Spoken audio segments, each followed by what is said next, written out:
told you I wanted to talk about contingencies. I think it is important for people to know what they are. I think it is important for people to know what is important when it comes to them. Yeah. And I can happily lecture someone on the do's and don'ts of the home buying process and what contingencies should and shouldn't have.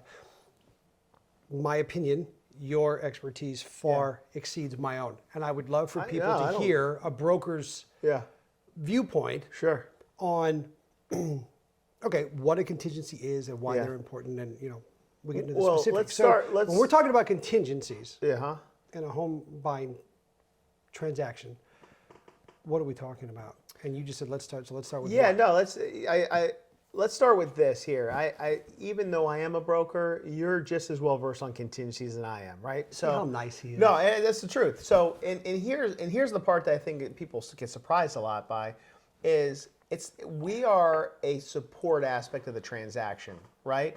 Sometimes people ask us, Mike, what would you do? Lloyd, what would you do? It's not what I would do, right? I'm going to lay out what these contingencies are. And a contingency is something that it makes the contract contingent upon. So if my home is contingent upon a home inspection, then this offer, I get a home inspection that's contingent on the offer. So if I do a home inspection and I don't like the results of it, there's a contingency in place that allows me to either negotiate or to void the contract. And there are several contingencies in a deal, right? Right. But here's the thing. We are here to educate, and it's up to our clients to guide us and to tell us what they're comfortable with. Right. Because I'll tell you what, I'm one of the most conservative people in the world, and I am way more conservative than a lot of people I've worked with in the past, right? So and I'm sure there's people who put you in a position that they say, Lloyd, write it up this way. And you're saying to yourself, whoa, you're crazy. I don't know if I would go in and waive an appraisal, when I'm going 100K over asking price, right? So the way I look at it is, okay, there's many, many contingencies in a contract, but the big ones are a financing contingency, an appraisal contingency, a home inspection contingency. You also have, what's another one that's in there? There's a well and septic. Oh, yeah, of course, a well and septic contingency.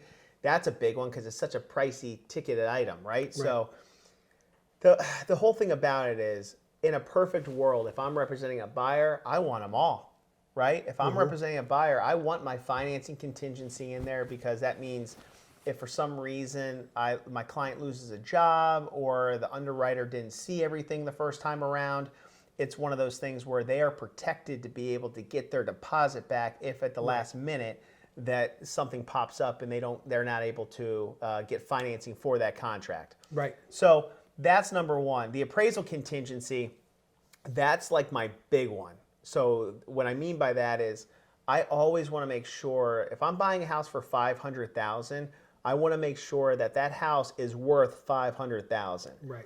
And so when you have an appraisal contingency in there, if I have a ratified contract for $500, it's got to appraise for $500. If it comes in at $490, that means that I now have an ability to ask the seller to lower the price to $490. Right. Or they may say, hey, you need to bring $5K out, I'll lower it $5K. Right. But the bank is only going to allow the loan to be up to be $490, right? And so that was a scary part during the pandemic, where everyone was waiving everything. Because a lot of times what people were doing was the house is being sold for $500, it got escalated to $600, and there was no appraisal contingency. Right. And the appraisers were coming in and saying, well, it's appraised at $525. So then the buyers were on the hook for that extra $75,000. Right. And that's whether they're lowering their down payment or pulling money out of cash to make up the difference. That was the big scary one in my mind. Yeah. And then, of course, home inspection, well and septic inspections. This is a gigantic purchase, so you want to make sure that you're getting a good inspection. And if there's any problems with any of the major systems, you want to be able to negotiate or at least be able to walk away if need be. So in my mind, I want them all if I'm a buyer's agent. Right. Now, on the flip side of that, if I'm a seller, I want as least amount as possible because I want less ways that you can get out of my contract. Right. So it's a tug of war, and that's what the negotiation. That's what you and I are all about. Like that's Yes. the biggest part of it. Yes. You're fighting for each one. Is there ever a situation, and we will talk, I mean, he's already talked about financing and home inspection, but we'll talk about some specifics of some of the contingencies, but are there contingencies designed, or are there any there that would reflect protection for a seller? Or are they just designed to protect a buyer? Well, and I guess it's in the I just want to reverse. see what he would say. It's in reverse. Okay. Right? So like from a perspective of an appraisal, right? If an appraisal comes in at whatever it may be, let's say it's a $500,000 contract, it comes in at $450,000, you know, there's nothing in there that says the seller has to lower it to $450,000 and keep moving forward, right? So Right. they can put their foot down and say, oh, so sorry, I'm not lowering my price. Right. Going from there. But no, in Virginia, it's very buyer focused. Yeah, like that's a lot of times, I mean, not a lot of times, but we have had broker issues in the past where a seller will go under contract and then they have cold feet and they're like, nah, I really don't want to sell anymore. Well, the buyer has all the ways to pull the lever on getting out of a contract. The seller really doesn't have many options to get out once they sign that contract. Right. So that's the tricky part, especially when you're educating the seller as a listing agent. Yeah. What they're signing, you know, they're pretty much going to go to closing with those terms unless something comes up on the buyer side where it gives you a way to come out. And Yeah. that happens a lot. On a home inspection, if the buyer's asking for too much and they mean it, well, at that point, it's like, sorry, we're going to go our separate ways because I'm not going to give you what you're looking for or Right. fix what you want. Right, right. Do you, and you said, you know, we're not here when they say, oh, Mike, what would you do? Or Lloyd, what would you do? It's really Yeah. not for us to Yeah. say, right? Ultimately, what the client wants and how they feel they would best go about buying this major purchase is how we're going to do it. Yeah. Are there ever times where someone says to you, know, okay, let's go ahead. I'm not worried about this contingency. I'm not worried about this. Let's just, Yeah. we can leave those out. Uh-huh. Are there any that would give you okay, no biggie? Do you feel that there are any that can kind of? Yeah, that's a great question. I mean, Great and I question. don't. I've had situations where people have said to me, you know, I'm not worried about the financing. Don't worry Yeah. about it. Yeah. It's good. And okay, you know, that's. Let me dot my I's and cross my T's, and I'll go and talk to the lender. And the lender will say, you know, let's keep that there just because Yeah. to be protected, or advise them that they really should make sure. Or I've had lenders say, yeah, I would agree, no biggie. Yeah. And then I'll go ahead and unclick that button, you Yeah. know. Uh-huh. Do you think any outweigh the other as far as contingencies are concerned? Yeah, I think it's all situational because some people do. The financing one's a good one because some people do have amazing jobs, rock solid credit. The loan folks these days are really great and they can underwrite super fast and the underwriters see everything.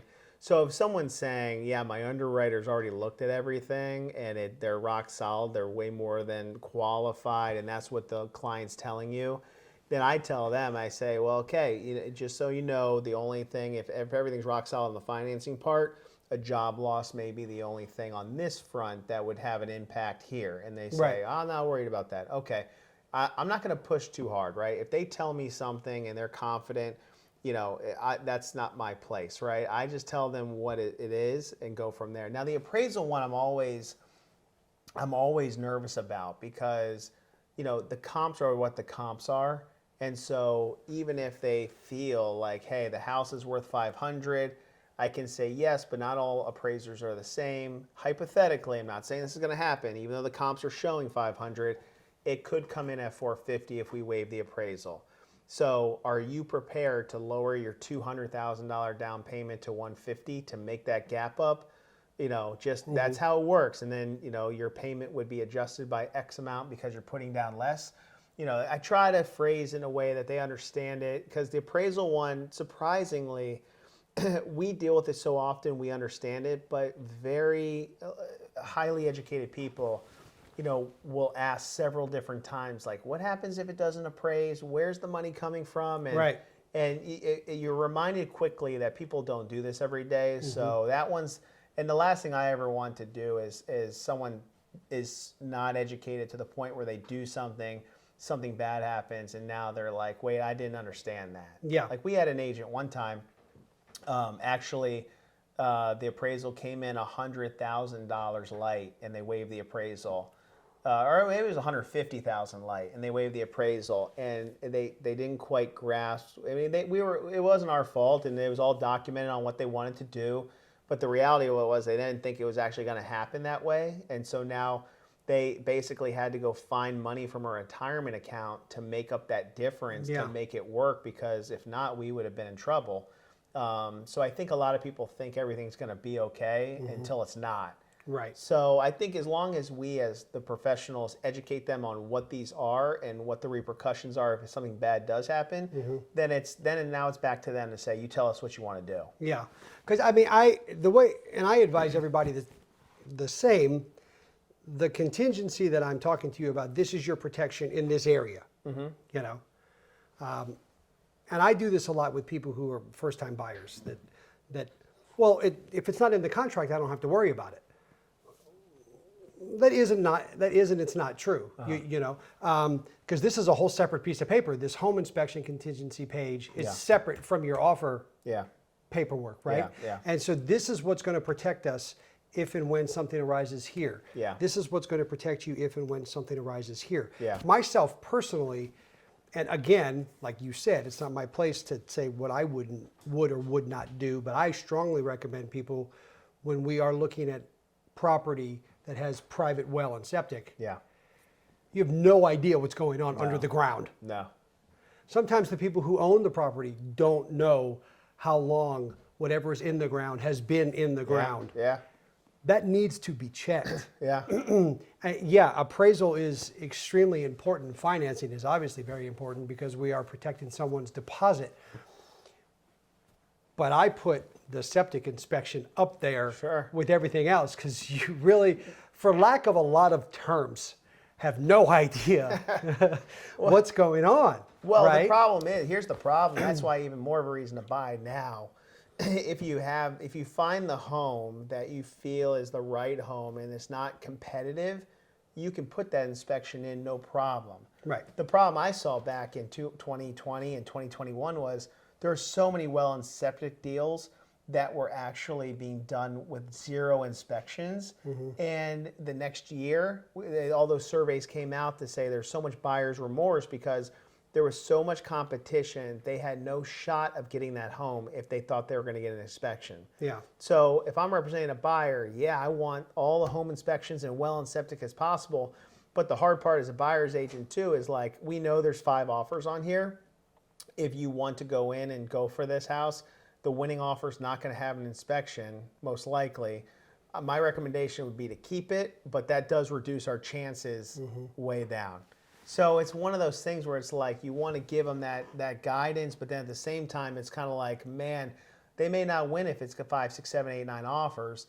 And then it comes to, some people, I'm not one of these people, but some money doesn't matter. Right? Right. So when they say, I don't care, if I need to replace a septic system, I'll replace a septic system, and I'll just go for it. And so, don't just give me the house. Right. So it's like, okay, that's amazing. I just want it. I don't care. Yeah. Yeah. I've been there. Yeah. So it's like, that's great.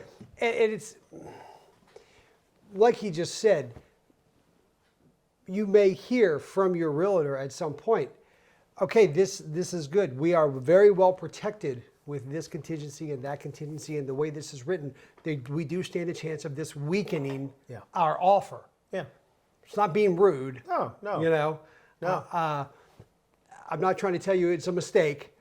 Unfortunately, when you are competing against 4 or 5, 2 other people, it's a reality. You know, and it all boils down to how much protection you want to have as the home buyer. Yeah. I recently did another interview with a colleague who is a home inspector. Yeah. And his mindset as a inspector from a profession, but also just the way his mind works. Yeah. how could you buy, Yeah. make the biggest purchase potentially of your life, Yes. and not having someone who's licensed tell you, oh yeah, it's good. Yeah. You know, Yeah. and that could be in any one of those. So when the nut and bolt of what I wanted to get out of this conversation with you when it came to this is the importance that contingencies have Big time. in a home buying. Yeah. And basically what they were. It's your protection plan Yeah. for each category. And I want them. If I'm representing the buyer, I want them all. You know, Yeah. why wouldn't I want them all? Because there's fluke not accidents, but fluke things happen all the time. People lose their job the day before settlement. Right. You go into a house and you don't realize until you get into the attic that all the structural things in the attic are displaced. And it's Yeah. going to cost you $75K to fix it. Yeah. And you say, I'm out of here. I'm going to void the contract on the home inspection. You know, I've been there where a septic system, you know, it sounds where somebody went in and did a septic thing and they said the whole septic had to be replaced, right? Like that's why, and there are survey studies, and I wish I could get my hand on the one that basically showed how many people after 2020 were upset with their purchase because all those people were the ones that had to go bid up well over asking price and waive everything. And then once they got into the house, they started living in it, and they started to see what the issues were. And it may have, if they had the right to an inspection, there's a good chance a lot of them wouldn't have gone forward with the home purchase knowing what they were walking into. Yeah. So it's so dynamic, but at the same time, that's why from a contingency standpoint, though, for a home inspection, you know, there's two different options on that form alone, right? There's a right to negotiate and avoid only. Avoid only, yeah. So even there's some strategy there. You know, if you say to yourself, hey, listen, this house was built just 3 years ago. I really still want to get checked out, but I'm not going to nickel and dime on repairs. Let me just go in in the next 3 days and do a void only inspection. And it's basically a take it or leave it on the home, but at least I get my eyes on it. Yeah. So that's always been something I strongly promote too, because if I know waiving a home inspection in full it is unsettling. I agree. I think waiving any and all contingency outright when it can be avoided needs to be avoided, because I think that protection is necessary. Yeah. It's naive to say it's also fair, but it is, because it is such a huge purchase. Yeah. You know? Yeah. And there's a multitude of them. We don't even have enough time to go through all the contingencies you can get into. But I mean, the big ones, the financing, the appraisal, the well and septic, the home inspection. There's also home sale contingency, the one where I have to sell my house that I'm living in currently. And that's another one. In this market right now, that's another one that's great. It's available now. Yeah. It wouldn't have happened 2 years ago. That's an amazing contingency. You know, a backup offer, that's another contingency. You know, there's quite a few. I mean, but those big core ones are the ones that we really want to keep intact if we're on the buy side, if we can help it. Yeah, I would agree. Absolutely. What about timeline?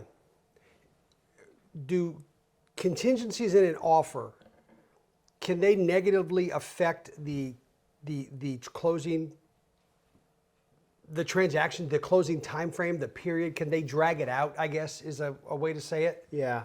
Will contingencies change well, the amount of time? It could, and you want to look at it, you know, if I'm a seller, I'm hoping those contingency timelines are as tight as possible. So they can get through all they need to do in the shortest amount of time possible, because you really don't want a contingency that's got a long timeline on it to where a buyer could potentially back out a week before settlement, right? You're hoping that it could be moved up closer into the starting point of the contract. Right. But the problem is sometimes, just like seasonality, you've got to look at the vendors and how busy the market is, because I've run up on things before where inspectors are jam-packed. Well and septic inspectors are a week out, you know, further from booking than they typically are. You know, when you did a water test, how quickly can the results of this test be brought back to us?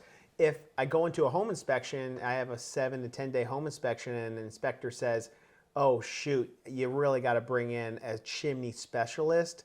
You know, I wouldn't really, then you got to budget in some extra buffer, right? So yeah, I think it's one of those things where it could have an effect on it. You really want to be, as a listing agent, you want those shorter. As a buyer's agent, you just want to think through all the what ifs. Yeah. You know, what if, cover 'em all. yeah, what, you know, I know my lender said they could get an appraisal back in 14 days, but maybe I'll make it 17 for an unknown, you know, maybe Yeah. they're busy. You know, Okay. one of those type of things. So they can affect the. I think so to some extent. In a perfect world, I would say no, because if you could line up everything the way you wanted it to and it all runs smoothly, you're fine. The reality of it is there's enough stuff out there that, you know, all of a sudden a day or two goes by here and there, and the people you really want to work with on a well and septic perspective are jam-packed that week, and they got to push you to the following week. Yeah. So you just got to think through that, you know, just a little bit before you lock in. Okay, well that answers that question, and it makes perfect sense. So I want to sum up real quick because I know that we're getting out of time, but I want to make sure that we have prepped. The point of this was explaining what contingencies are and how they affect a transaction or potentially affect a transaction. When your realtor is talking to you about contingencies and the contingencies that we're going to ask for in an offer, they're talking about your, as the buyer, your protection. Correct. Because when something is when the sale of this home is contingent upon a home inspection, a well and septic inspection, a financing contingency to protect the deposit, everything it depends on how it goes, is another way to say it. If it's contingent on a home inspection, then it depends on whether or not the home inspection comes back satisfactory. Sure, yeah. As to whether or not the deal goes through. So your contingencies are your depends on, or your protection as a buyer to protect you, your finances, and your future investment. That's what a contingency. Yeah, yeah. And Is that a good way to define That's it? a great way to define it. And when working with a buyer's agent, if you can get those contingencies in your offer, it makes everyone a little bit more comfortable, right? It makes you, once you get under contract, and I've had people before tell me, I just don't know about this house. I really love it, but it's like, well, go under contract on it. You love it, and do your due diligence on the home inspection, and then you'll start to feel more comfortable as you go through, knowing that the house is a solid, you know. But I can see why people sometimes back in the crazy times are like, I just don't feel comfortable waiving everything. It's like, yeah, I don't blame you, because once you buy the house and then, you know, they do a home inspection after they own it and they see stuff that would have made them give them pause in the first place, that's, you know, a little tough feeling to have. Yeah. Hey there, thanks for watching. Make sure to click that subscribe button and be on the lookout for our next video.